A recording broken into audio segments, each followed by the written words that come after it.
मान्छे त अहिले छुट्टीले होला एकदम भिडभाड छ अहिले नि गइरहन्छ अलि देख्नु भयो अहिले तपाईहरुले यता आउँदाखेरि त्यो त गन्ती नै छैन न निकै टेन्टेटिभ हिजो अस्ति भन्दा चाहिँ कम छ कि भोल्युम त्यस्तै होला कमै छ है राति तपाईको साँझसम्म आउनुहुन्छ मान्छेहरू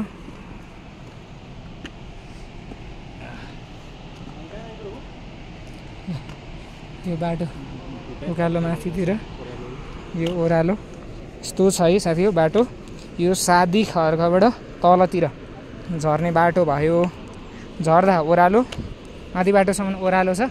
त्यहाँबाट फेरि उकालो चढ्नुपर्ने हुन्छ ओह्रालो उकालो त्यस्तै छ बाटो चाहिँ सिडी निकै छ एकदम रिक्सहरू छ है ठाउँहरू दुईजना जान पनि गाह्रो छ एकैजना मात्रै हो जाने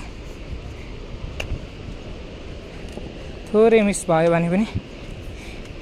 गाह्रो छ ल दाइहरू साथीहरू जाँदै हुनुहुन्छ हजुरहरूलाई नेचरको भ्यू हामी फुतफुते झरनातिर पुग्न आँट्दैछौँ तलतिर अझै हिँड्नुपर्ने छ यो नेचर हामी जङ्गलको बिचतिर छौँ साथीहरू कोही उकालो जाँदै हुनुहुन्छ कोही आउँदै हुनुहुन्छ है त्यस्तै छ जाने आउने क्रम जारी छ बाटो चाहिँ लिटरली डेन्जर छ है अलि विचार गर्नुपर्छ हरेक ठाउँतिर एक दुई ठाउँ मात्र त्यस्तो भएर त हुन्थ्यो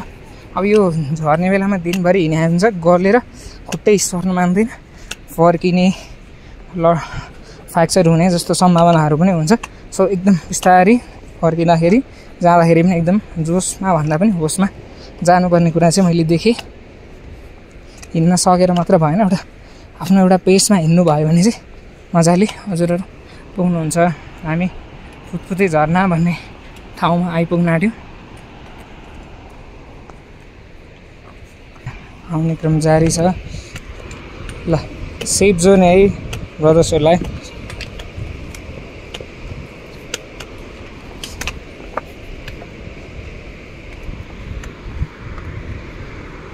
फाइनली हामी फुतफुते झरनातिर यहाँबाट फुतफुते झरनाको दृश्य एकदम रमाइलो छ साथीहरू आउँदै हुनुहुन्छ नेचरहरू फुतफुते झरना एकदम